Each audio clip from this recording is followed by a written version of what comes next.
Good day to you. Today I am going to discuss about high speed PWM, a module available in dsPIC33 series of microcontrollers from Microchip. This module is the most complicated module among all the modules available in the dsPIC series of microcontrollers. So I am going to discuss only about PWM modules. Microchip has designed this series of microcontrollers to address all the requirements which will come under power electronics. So one can design three-phase motor drives for induction motor, reluctance motor, PWM, permanent magnetic synchronous motor, or any other motor also. One can design. One can design any circuit you can design in the coming days also. What are all the available circuits which you are going to design in the coming days can be triggered using these PWM modules.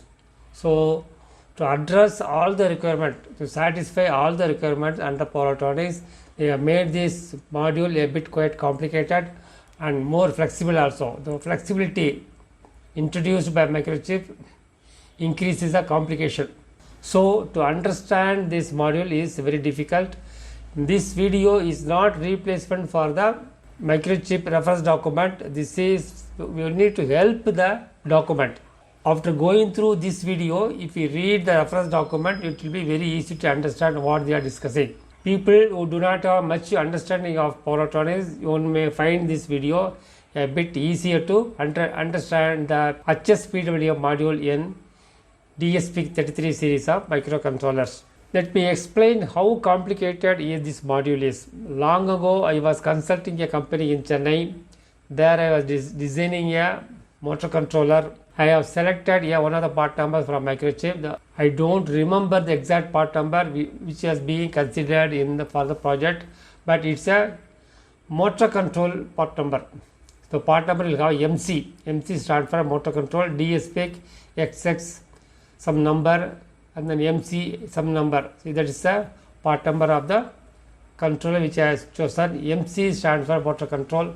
So I had some difficulty in creating the waveform of my requirement. I consulted Microchip people, and then they finally concluded that this part number cannot be used for motor control application, even though the part number is MC, that is motor control. Then I consulted CCS compiler people. They also confirmed that this part cannot be programmed to control a motor.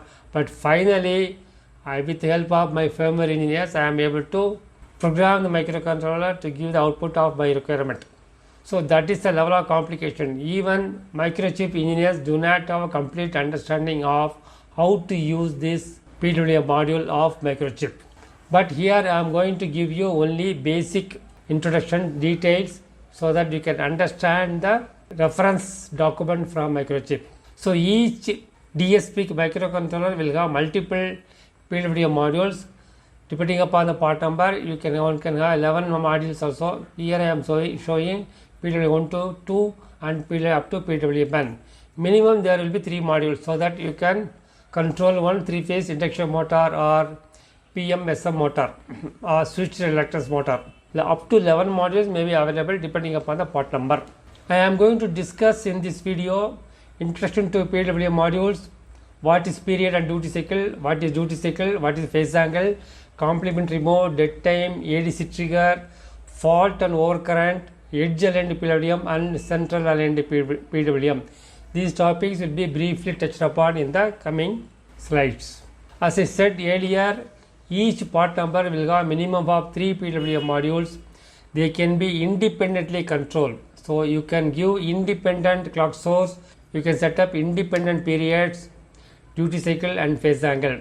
At the same time, you can group all these PWM modules and the control simultaneously also. That is, you can simultaneously set all the period, all the duty cycle and phase angle also. Depending upon how you are configuring the PWM modules, you can operate it independently or group as a group also. So when you offer this type of flexibility, then programming these modules becomes complicated. Let me explain what is period and what is duty cycle. Period is the start of pulse to the end. You can see the image. So complete time is the period, and the on time is when the output is on. Duty cycle is the ratio between on time and total period. So this is very simple definition. Most of you may be aware of it also.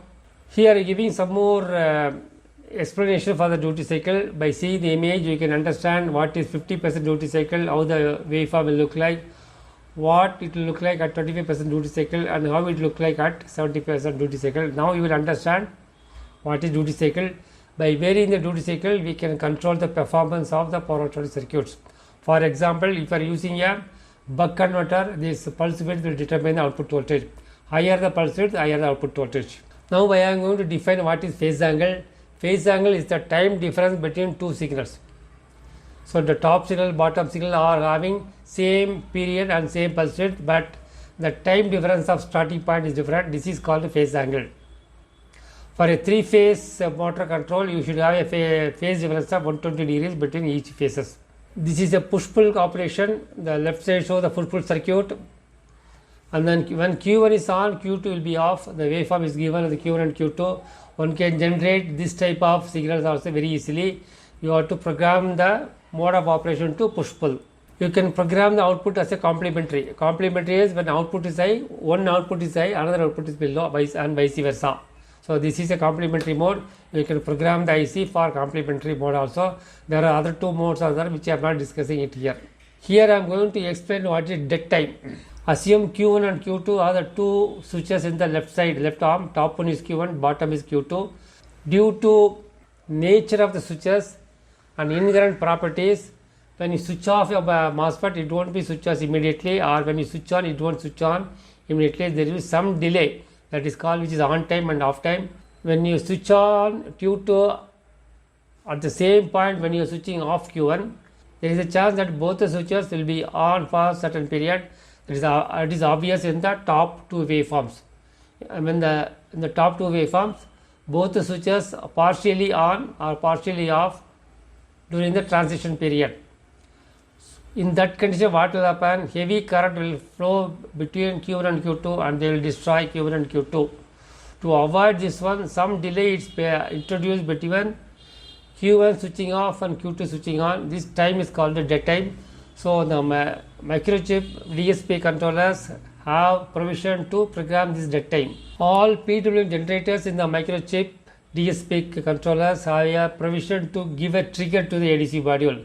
So when you apply a signal to a power circuit, you can immediately trigger ADC to check what the current is flowing, how the pulse you are given to the power circuit is being responding. So this way you can control the output current or voltage. Each PWM generator has two inputs. One is fault input, one is overcurrent input. Some pins you have to program as a fault input and then overcurrent input. When you use the pin to give you a fault input, both output will come to some stable state. Both outputs you can program is as high or low. So whenever there is a fault, you sensing a fault in the power circuit, you can instruct the PWM generator to shut off both outputs. You can do it in the overcurrent period also. There is a comparator inside the microchip microcontroller.